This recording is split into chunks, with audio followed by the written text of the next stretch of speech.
Kelvin Durojaiye sat under the amber wash of the rooftop restaurant's lanterns, like a man listening to his own echoes. Abuja glittered beneath him, traffic beads sliding along ring roads, red taillights threading into constellations. But the city's hum only deepened the silence that clamped around his chest. The email was still open on his phone. The award of contract has been reassigned. Months of lobbying, years of reputation, and a carefully stacked pyramid of loans had collapsed in 3 paragraphs. He swiped to dismiss another investor's call, watched his reflection dull on the black screen, and remembered the first plot of land he flipped, the first laugh he'd shared with Adora before business hardened his hours and dried his gentleness. Men he'd once sponsored in expensive suits now walked past his table and pretended not to know him. The steak arrived cold. He poked at it without appetite, angry at the chef, the weather, the air, angry at everything except the man inside his skin who had not seen the storm coming. It wasn't only money that had gone missing, it was rhythm. For years, his mornings were machine-timed. The gym at 5, lawyers at 7, site inspection at 9, lunch of contracts, and boast by noon. Now he couldn't trust his hands not to shake when he raised the glass. He imagined bank managers whispering, board members counting, journalists drafting headlines with a quiet cruelty that made failure feel like theater. The city that once obeyed his calendar was about to present the bill, and he could already taste the iron in the air. Down below, a generator coughed to life. In his mind, he saw auction stickers slapped on vehicles, tenants gossiping at gatehouses, and Adora's face, composed but closed, the way it had been the last time they spoke. Kelvin, the empire is not you. He had scoffed. The empire was him. Now, the empire was smoke. He signaled a waiter and complained about the food with more venom than the plate deserved. What he wanted to say was, "I am losing my life in installments." Instead, he demanded a fresh plate. The waiter apologized, voice tight, eyes elsewhere. Somewhere, behind the counter, a manager barked. Kelvin felt the old urge to throw money at the mood, to tip big and by silence, to swat at discomfort the way he once swatted at flies during site visits. His thumb hovered over a contact named Deputy Confidential. He didn't call. He wasn't sure favors still answered. Then, as if the night decided he needed to stand up and see himself differently, a soft voice came from his left. "Good evening, sir. I'll replace the steak, and I'll make sure it arrives hot. Would you like ginger tea to keep you warm while you wait?" He looked up into a pair of tired, steady eyes. Zara Nwachinamir's shift had already spilled past 10 hours, and fatigue pooled in her ankles like rainwater in a broken gutter. Still, she balanced trays with the neat economy of someone who had learned that grace is sometimes the only luxury poor people can afford. Abuja's fine diners came for skyline views and imported salmon. Zara came for rent, for adult diapers her father needed, for her sister's UTME registration. She knew how to read the temperature of a table from 5 paces, the curl of a lip, the sigh hidden in a napkin, which guests wanted chatter and which wanted invisibility. This man, with the expensive wristwatch and the storm in his shoulders, wanted silence. Yet something in his silence sounded like a cry. She offered ginger tea not because the restaurant rewarded initiative, but because ginger warmed the throat when life dropped stones there. The manager had hissed at her earlier for wasting time with niceties, as though kindness came with an invoice. She apologized and kept moving. When she returned with fresh steak, steam rose in polite spirals. "Is the doneness okay now, sir?" she asked. He nodded without expression, but his eyes flickered with something between apology and pride. She topped his water, adjusted the cutlery, and turned to leave. "Wait," he said, voice roughened by unspoken things. "What's your name?" She told him. He repeated it like a password he wasn't sure would open any door. The bill arrived. He signed with a flourish that looked practiced but brittle. And then, almost as an afterthought, as if he'd remembered a ritual from a previous life, he reached into his wallet and pulled out a crisp dollar note, foreign and green like a leaf from a different season. Zara recognized dollars the way a farmer recognizes rain clouds, by scent as much as vision. She had never held such a bill at once without fear it belonged to someone else. "For your attitude," the man said, eyes already drifting toward the city. He didn't smile. He didn't sermonize. He set the $50 under the saucer and stood. She wanted to protest that it was too much, then remembered the landlord's SMS, final warning. She wanted to bless him with words and scripture and gratitude, then remembered that dignity has its own grammar. "Thank you, sir," she whispered. He tilted his chin, almost a bow, and walked away into the corridor where those who are falling go to practice the art of walking. Zara slid the bill into the pocket stitched over her racing heart and felt, for the first time in a long time, that the night had chosen her for something larger than survival. The bus to Guagualada shuddered along potholes like a tired prayer. Zara sat by the window, the dollar bill folded into a square no larger than her palm. Street hawkers flashed phone chargers and plantain chips, preaching urgency. Her mind did accounts the way people do hymns: rent, inhalers, school fees, kerosene, detergent, data. Every item demanded the bill like a hungry child. But beneath the arithmetic, another voice murmured, "Seeds are not for chewing." The city's night air blew through the cracked window and braided the scent of dust, diesel, and roasted corn into something that felt strangely like courage. By the time she reached the house, a single room painted with last year's despair, she knew she would not spend it. She would multiply it. Her father was sleeping, mouth slightly open, wheelchair angled toward the lone fan. Onion Eye lay sprawled under a wrapper, textbooks for pillows, dreams for blankets. Zara washed her hands, sat on the edge of the mattress, and placed the $50 on her lap as though it were a letter from a future that had found her address. She remembered her mother's hands, swift with dough, gentle with wounds, and the taste of tiger nut milk her mother had once sold from a blue cooler to make school possible. The memory rose like a lantern. Zara powered her old phone and Googled prices. Tiger nuts per mudu, dates by measure, the cheapest little blender in Area 1. She wrote numbers in a small notebook, where prayer points usually went. When she was done, she pressed the dollar flat against the page, closed the book, and prayed in a whisper that sounded like a contract signed in heaven. Let this seed find soil. At first light, the market yawned awake with the gossip of buckets and the laughter of traders who knew poverty by first name but never treated it like a friend. Zara bought a measure of tiger nuts, a handful of dates, a pinch of cloves, and bargaining itself like a badge. She haggled with the tenderness of someone who respected the other person's hunger too. The blender vendor eyed her uniform and offered a small discount. She thanked him as if he'd loaned her a sunrise. Back home, she washed, soaked, blended, strained, hands moving the way old skills move when called. The first bottle tasted like memory perfected. By noon, she had sold 6 to neighbors who trusted her more than labels. By evening, the empty bottles lined the windowsill like a choir. She washed them in salt and promise, framed the $50 in a cheap photograph frame she found in a drawer, and hung it above the calendar. When the room filled with the faint, sweet smell of tiger nuts drying on a tray, Zara understood that she had entered a different country without changing her address.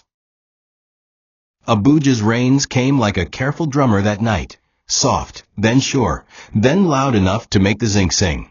Zara sat cross-legged on the floor, the notebook open, the day's profits arranged in rubber-banded stacks that would make nobody gasp except the person who had never had them before.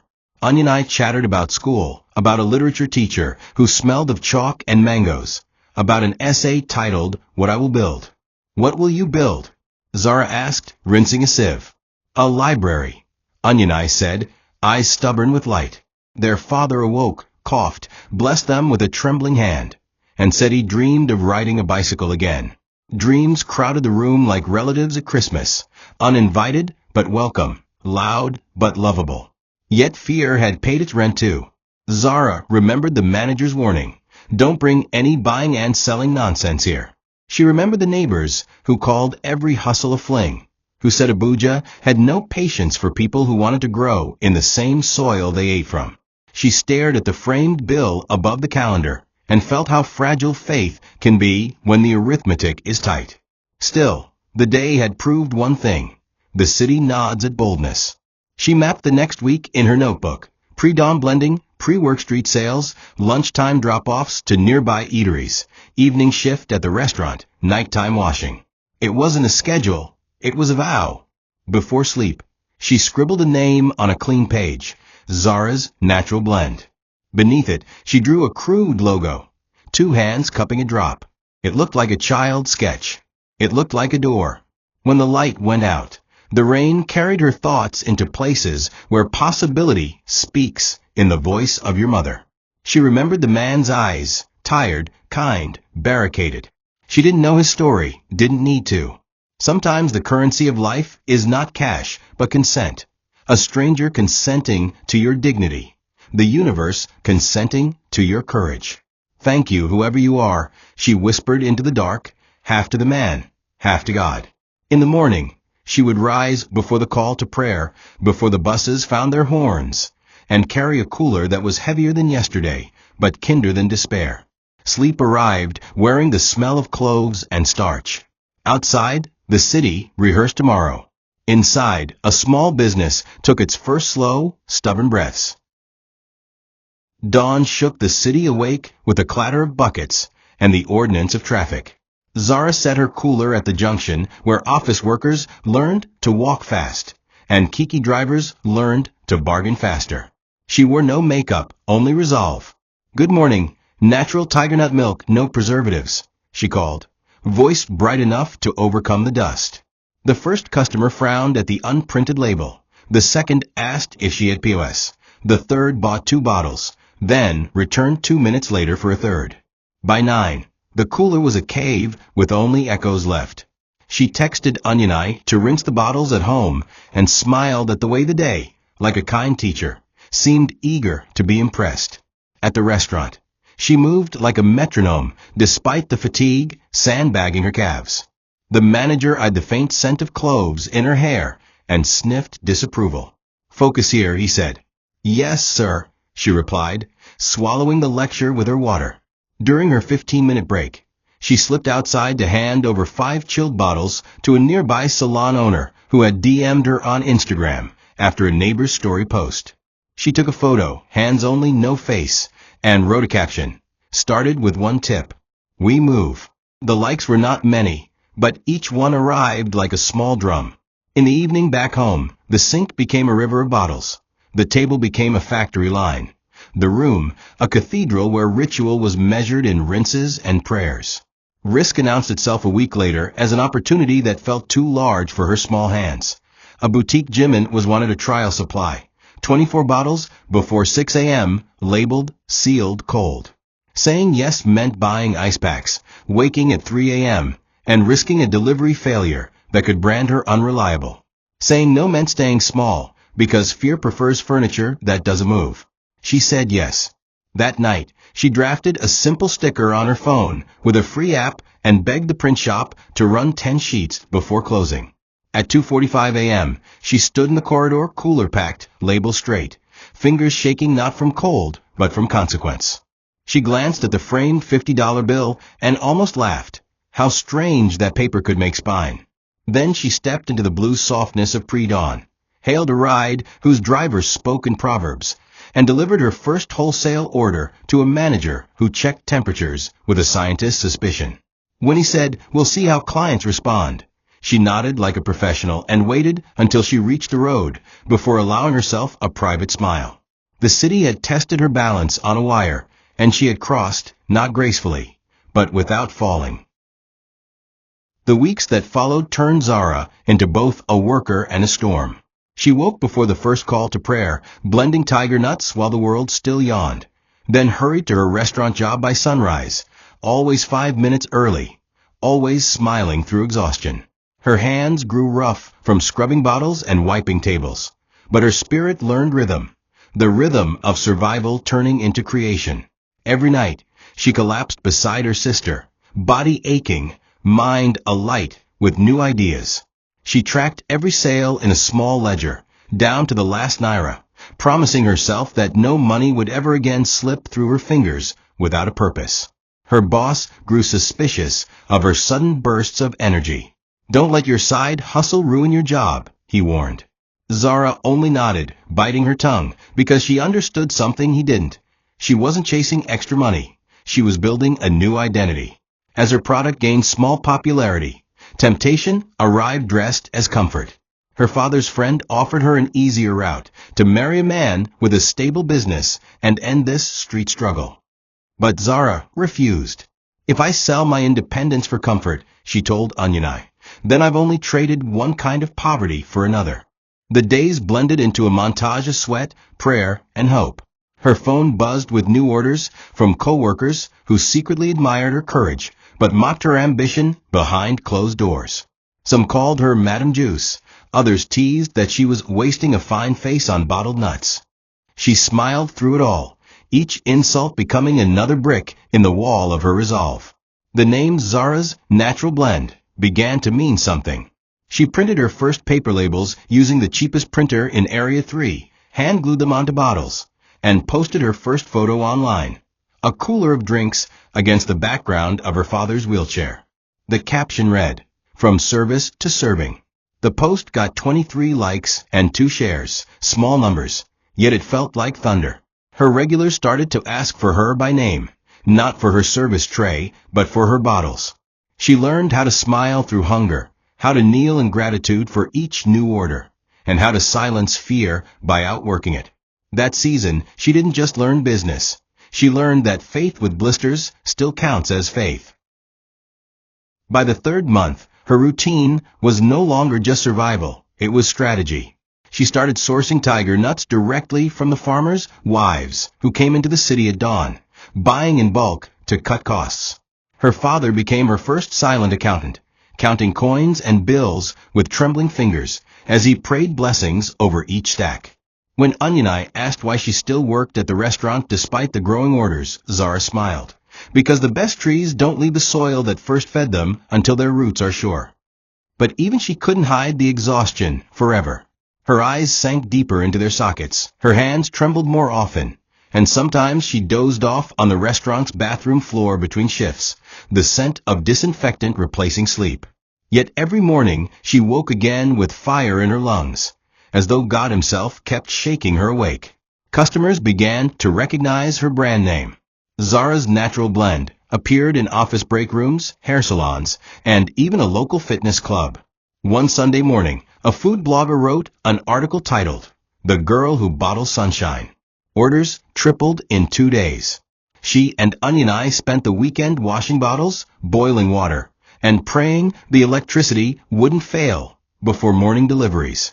When her father's neighbor suggested she register the business officially, Zara hesitated, fearing paperwork, taxes, and the invisible world of official people.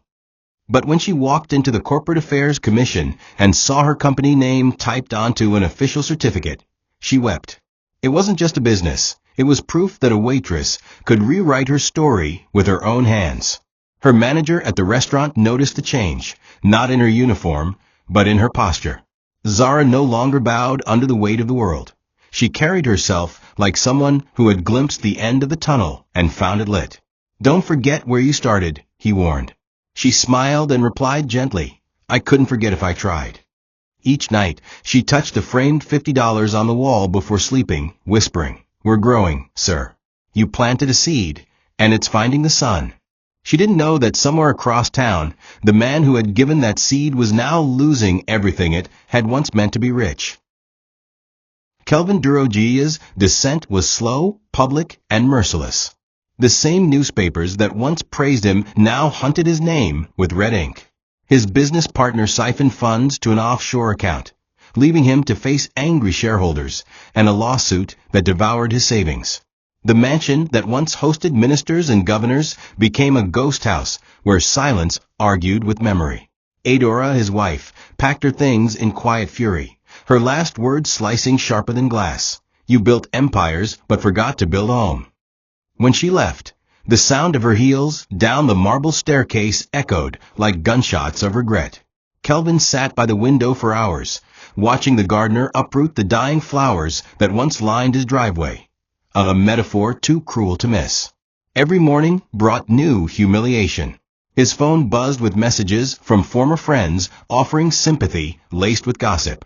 He visited banks to renegotiate loans, only to be told politely that policy is policy. His drivers left. His lawyer resigned.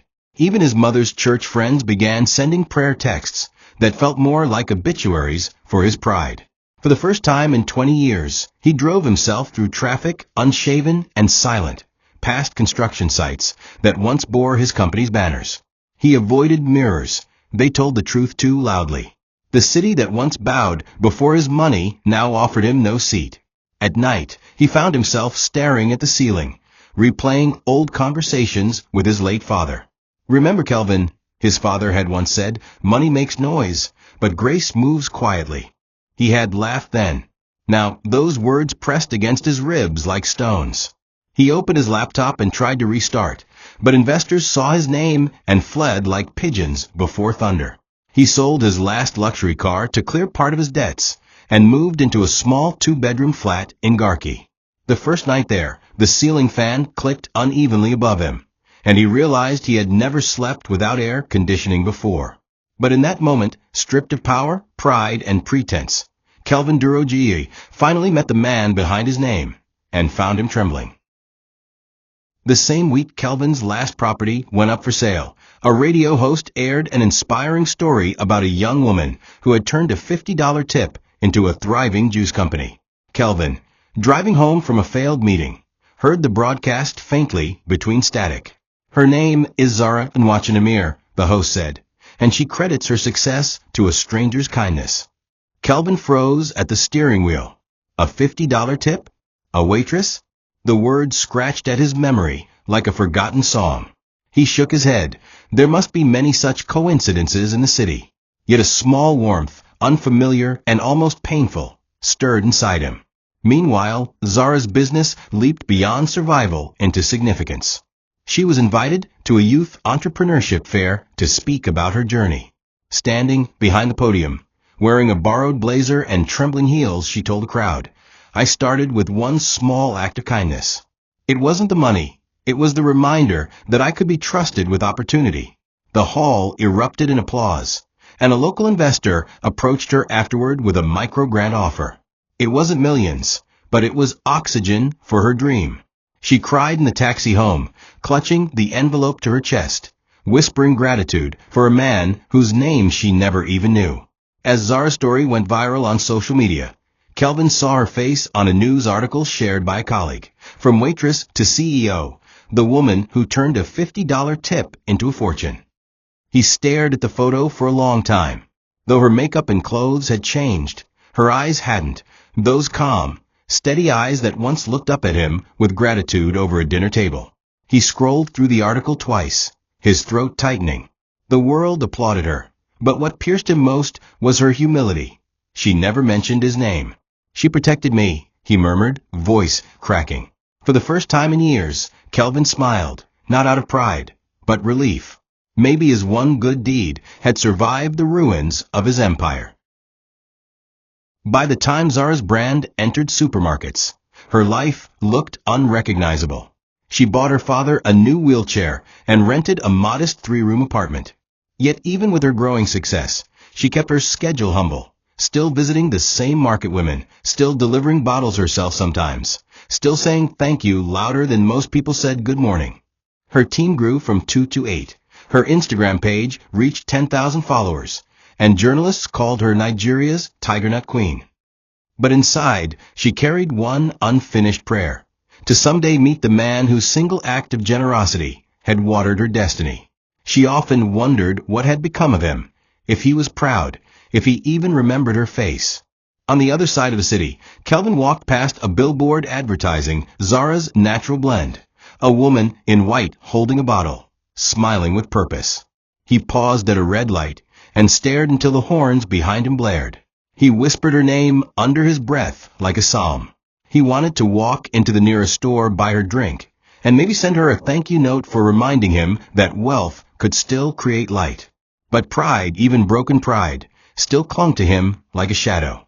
He drove away slowly, his heart torn between envy and awe. That night he knelt beside his bed, something he hadn't done since childhood, and prayed not for a comeback, but for forgiveness.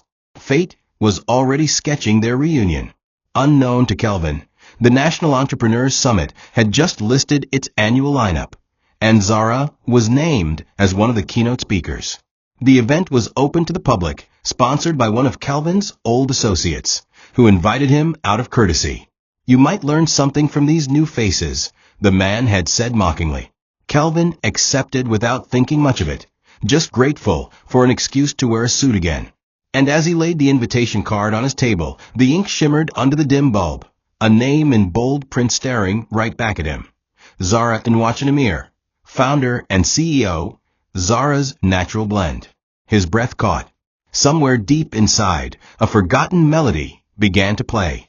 The circle of grace was about to close. Success never arrives without testing the walls that shelter it. For Zara, the test came with the crackle of burnt wires and the stench of melted plastic. One evening, while she and Onion blended tiger nuts for a large hotel order, a sudden power surge exploded through their extension socket, frying the small blender that had served faithfully since the beginning. Sparks scattered like angry fireflies, milk splattered the walls. Their father shouted in panic from his wheelchair. When silence returned, the kitchen smelled like defeat. Zara stared at the blackened socket and felt her heart fold in on itself. That night, she sat in the darkness outside their apartment, the air thick with despair, tears mixing with the dust on her cheeks. "Maybe I've gone too far," she whispered. "Maybe I should have stayed a waitress." The temptation to quit came quietly, like an old friend offering rest. But just before dawn, her father's weak voice drifted through the window, soft but certain.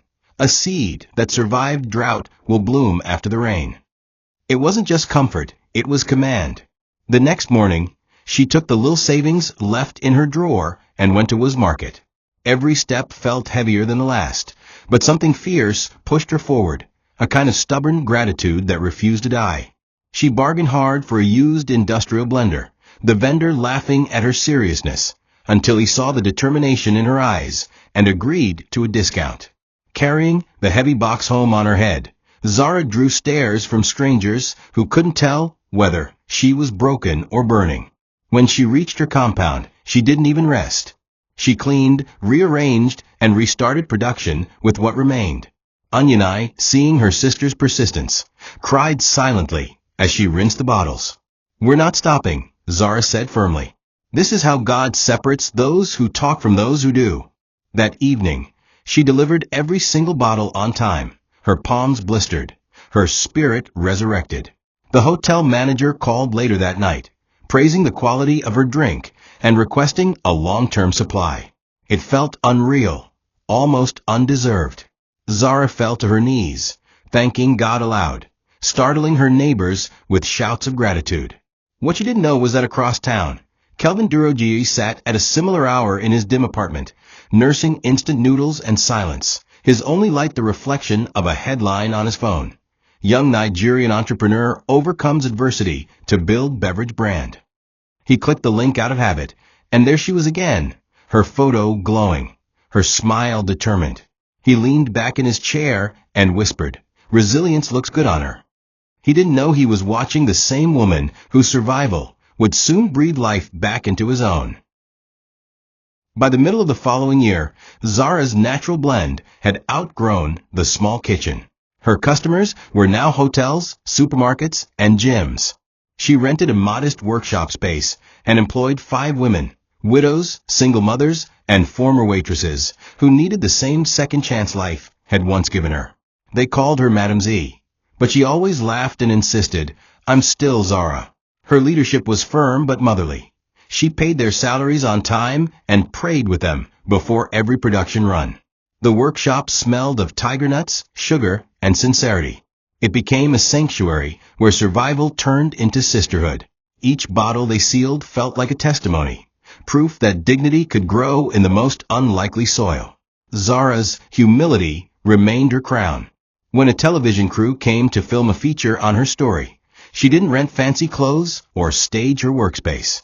"Let them see us as we are," she told Onion. "Let them see what grace looks like without makeup." The segment aired on a Sunday afternoon, and by Monday morning, She had more business inquiries than she could handle. Her social media page blew up. Messages poured in from across the country. Praise, admiration, even marriage proposals. But Zara stayed grounded. She refused to let fame blur her focus. "I'm not building followers," she told her sister one night. "I'm building footprints, something others can step into when I'm gone." The framed $50 bill still hung above her office desk, dusted weekly, glinting faintly under fluorescent light like a guardian from another lifetime. Meanwhile, Kelvin was learning to breathe differently. Gone were the luxury suits and chauffeur-driven days. Now he worked as a freelance consultant for a construction firm that barely paid enough for transport. But humility had rewired him. He found satisfaction in simplicity, cooking his own meals, taking walks without bodyguards, and visiting his mother weekly. Sometimes he even volunteered at a youth center, teaching young men about discipline and honesty. Yet each night, when he scrolled through business news and saw Zara's name rising, something deep inside him shifted. Not envy, not regret, but a strange peace. Maybe, he thought, my one right decision outlived all my wrong ones. He began following her journey silently online, cheering from the shadows, unaware that destiny was already aligning their steps again. One humid evening, Zara returned from work to find a letter tucked under her door. The handwriting was old-fashioned, the paper faintly scented with nostalgia. It was from her former restaurant manager, Mr. Alade, who had once scolded her endlessly, but secretly admired her dedication. The letter began, "Zara, I saw your interview on TV. You've made us proud. Remember that customer who tipped you $50? His name was Mr. Kelvin Durojaiye. He used to dine alone. I heard he lost everything a few years back. Life can be strange. Maybe you two were meant to cross paths again someday." She sat on her bed for a long time, the words vibrating in her chest. Kelvin Durojaiye. She whispered the name as though tasting it. So that was him, the tired man with kind eyes who had unknowingly planted her destiny. That night, Zara couldn't sleep. She kept seeing his face in her mind, not the millionaire from the papers, but the weary stranger who had handed her that note with quiet gentleness. She wondered where he was now, what his life looked like. Did he remember her? Would he even recognize her if they met? Her thoughts spiraled into gratitude and longing, not romantic, but spiritual. She prayed for him, thanking God for his kindness and asking heaven to restore him. "Bless him wherever he is, Lord," she murmured. "He gave me hope when he didn't even know my story." The prayer felt like closing a circle that had remained open for too long. Kelvin, miles away, was staring at his cracked ceiling, thinking about how life had humbled him. He no longer chased contracts or applause. Instead, he sought peace. When an old acquaintance invited him to a networking summit, he declined at first, saying, "Those places are for people still building their ladders." But the man insisted, "No, Kelvin, sometimes you don't go to climb, you go to witness." The phrase lingered. 2 days later, Kelvin ironed his only decent suit, the same one he had worn to his father's funeral, and decided to attend. Neither he nor Zara knew that fate had already sent their names to the same guest list, under the same roof where old debts would soon be repaid, not in cash, but in grace. The National Entrepreneurs Summit was the largest of its kind that year, hosted at the Abuja International Conference Center. Banners fluttered across the city, featuring bold portraits of successful founders. And there, between polished faces of tech CEOs and industrial moguls, was Zara's elegant, calm eyes full of fire. The caption read, "Keynote speaker, from waitress to CEO, the woman who turned $50 into a fortune." When she saw it for the first time, she cried softly in her car, clutching the steering wheel as gratitude washed through her. "God, you really do rewrite stories," she whispered. She spent nights preparing her speech, wanting it to be more than inspiration. She wanted it to be truth wrapped in humility. On the morning of the event, she dressed in a simple white suit tailored by a local seamstress, her hair braided neatly, no jewelry except her mother's old wristwatch. As she stepped into the hall, cameras flashed, and journalists called her name. But her heart was somewhere else, thinking about the man who had unknowingly started it all. If only I could see him once more, she murmured. Little did she know he was already inside the hall, sitting quietly at the back, his borrowed gray suit pressed with care, his hands trembling slightly as he adjusted his seat. Kelvin had come early, avoiding attention, feeling out of place among the confident young entrepreneurs. He almost left when he saw the crowd, but something, perhaps destiny, pinned him there. As the lights dimmed and the host took the stage, Kelvin's eyes wandered to the giant screen as the next speaker's name appeared. Zara Nwachinamir, founder and CEO, Zara's Natural Blend. His heart skipped. When she walked onto the stage, radiant yet grounded, his breath caught in his throat. It was her, the same girl, now a woman, the same eyes that once looked at him with gratitude over a dinner table. The hall erupted in applause.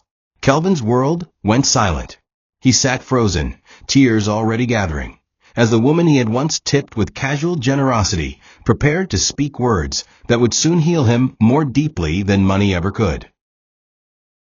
Zara's voice carried through the hall like morning sunlight slipping through curtains, soft but sure.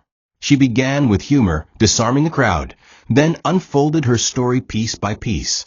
Her father's illness, the long shifts at the restaurant, the single tip that changed her life.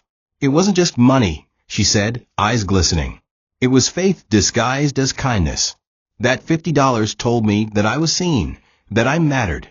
The room went quiet, the kind of silence that only truth can command. Cameras flashed, pen scribbled, but Kelvin couldn't move. Each word felt like a mirror, showing him what real wealth had always been: compassion. Zara continued, her voice trembling with emotion. I don't even know where that man is today. I don't know if he remembers me. But if I ever get the chance to see him, I'll tell him this. His kindness became an entire generation's blessing.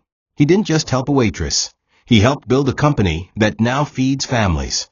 The audience rose to their feet in thunderous applause, some wiping tears. Kelvin bowed his head, shaking quietly, overwhelmed by shame and grace all at once. The irony stung. Once he had been the teacher of success, and now his student was teaching him what true success meant. When the event ended, Kelvin slipped toward the exit, hoping to leave unnoticed. He didn't think he had the right to approach her. He wanted to keep her memory of him pure, the generous stranger, not the broken man he had become. But destiny had other plans. As he walked through the crowd, Zara turned, eyes scanning the sea of faces. For a brief, eternal moment, their gazes locked. She froze, the world fading into a blur. It was him. Older, thinner, humbler, but unmistakably him. Without thinking, she began walking toward him. Kelvin stopped, unable to breathe. The applause still echoed behind them, but the only sound he heard was her whisper as she stood before him. Sir, I never got to thank you properly. The murmurs in the hall melted into silence as Zara and Kelvin faced each other in that sea of strangers. The cameras had shifted toward another speaker, but fate decided this was the real performance, not the one scripted for applause, but the one written in divine timing. Kelvin could barely speak. His lips trembled, and his eyes glistened like a man seeing a ghost from a better time. You remember me?" he stammered, his voice hoarse from disbelief. Zara smiled softly, the same gentle smile she wore years ago when she served him a plate of steak. "How could I forget?" she said. "That night you handed me $50, but what you really gave me was permission to believe that kindness still existed." She paused, studying his worn face, the lines etched by years of struggle. He tried to hide his shame, his frayed collar, the hollowness of a man who had once owned the skyline, but now rented corners of it. Without hesitation, Zara took his hand, the same hand that once left a note under a saucer, and led him back to the stage. The hall erupted in confusion and whispers, but she raised her hand for silence. "Everyone," she began, her voice trembling but resolute, "this is the man who gave me that $50. The crowd gasped as hundreds of heads turned toward the humbled figure beside her. Kelvin wanted to run, to vanish, but she held his hand tighter, grounding him with grace. "He didn't know that I was struggling to eat. He didn't know my father was dying. He just gave." She turned to him, her eyes shining. "Sir, you gave me a start when I had nothing. That act of compassion became the seed of everything I am today." The audience rose in applause, their clapping thunderous, echoing against the high ceilings like rain after drought. Kelvin covered his face and wept, not out of embarrassment, but because he finally saw himself through the lens of mercy, not money. When the applause faded, Zara leaned close and whispered, "God doesn't forget good deeds, even when we do." He nodded, speechless. In that moment, the world that had mocked him for losing everything saw him differently. Not as a failed millionaire, but as the man whose quiet kindness had unknowingly birthed an empire. It was a redemption written without ink, a sermon spoken without a pulpit. As the crowd surrounded them, reporters shouted for interviews, but Zara refused. She led him gently off stage, through the back corridor, away from the flashing lights. "No cameras," she said. "Some stories aren't for headlines, they're for healing." And for the first time in years, Kelvin Durojaiye didn't feel like a fallen man. He felt seen. They sat together in the quiet lounge behind the stage, where the noise of the event faded into distant hums. Kelvin's eyes wandered to the banners outside the glass wall, Zara's natural blend, printed in gold letters, surrounded by the faces of employees she now called family. "You build all this," he whispered, still unable to comprehend. "Because of that night," she replied gently. "Because of one act that cost you so little but gave me so much." She reached into her purse and pulled out a small framed picture, the original $50 bill, preserved behind cracked glass. "I kept it all these years. I wanted to remember that a stranger believed I was worth something." Kelvin's throat closed. He had given away thousands in his lifetime, often for vanity, sometimes for pride, but never had he imagined that the smallest gesture would outlive all the grand ones. "I don't deserve your gratitude," he said finally, voice breaking. "I lost everything after that. My company, my family, even my faith in myself. I've been living on borrowed roofs, trying to remember who I used to be." Zara reached across the table and took his hand again. "Maybe that's because you were never meant to remember who you were," she said softly. "You were meant to discover who you could still become." The words struck him harder than any sermon. He looked into her eyes and saw no pity, only empathy, the kind that doesn't patronize but uplifts. They talked for hours, sharing stories that stitched the years between them, his rise and fall, her journey from the kitchen to the boardroom, their mutual lessons in humility. The lounge lights dimmed, but neither moved. For Kelvin, time itself had paused to let grace catch up. When they finally stepped outside, the evening sky had softened into dusk. Zara's car waited, her driver holding the door open, but she turned to him one last time. "I'll see you again," she said with quiet certainty. "We're not done." He smiled faintly, uncertain what she meant. "Zara," he said, "you've done more than enough already." She shook her head. "Kindness doesn't finish what it starts. It multiplies." Then she pressed something into his palm, a white envelope, sealed neatly, and walked away into the night. Kelvin stood there long after her car disappeared into traffic, his fingers trembling around the envelope, his heart heavy with gratitude and confusion. When he finally tore it open under the streetlight, his eyes widened. Inside was a check for 10 million Nigerian nairas, with a note written in delicate cursive, "For the man who believed before the world did. Consider this the harvest from your seed." Kelvin sank onto the nearest bench, the check glowing under the dim light like a sacred relic. 10 million Nigerian nairas, more than he'd seen in years. For a long moment, he couldn't breathe. The irony of life burned through him. The girl he had once helped out of pity was now his redeemer. He closed his eyes, his tears falling freely, each drop washing away a layer of pride. "I don't deserve this," he whispered to no one, gripping the check to his chest. But deep within him, a voice answered, not condemning, but affirming. "You didn't deserve to lose everything either, but you did. Now you don't deserve this grace, but you've received it. That's what makes it grace." When he got home, he placed the check on his table and stared at it for hours, as if afraid that moving might make it vanish. It wasn't the money that moved him, it was the meaning. For the first time, he saw how a single act of good could travel through years, bend around pain, and return as a miracle.